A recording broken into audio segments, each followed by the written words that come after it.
नमस्ते प्रणाम। मैं आपकी चांदनी स्वागत करती हूँ आप सभी को अपने YouTube चैनल चांदनी कौधी गीत में।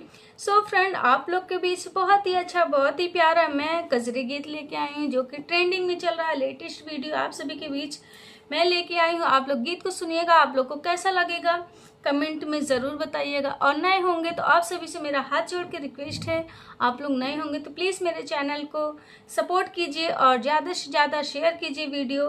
तो चलिए ना ज़्यादा टाइम वेस्ट करते, मैं आप सभी को सुनाती हूँ, आप लोग सुनिएगा और कमेंट में करके ज़रूर बताइएगा।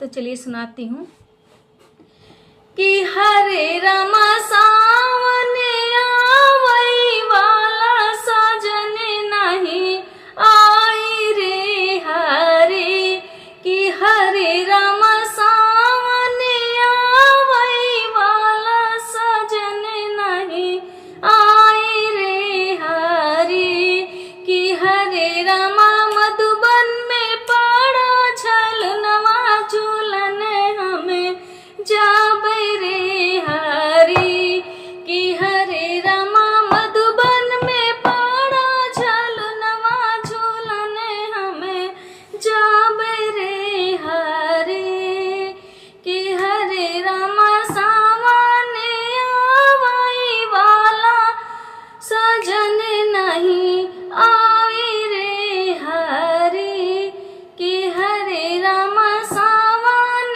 आवई वाला सजन नहीं आई रे हरी।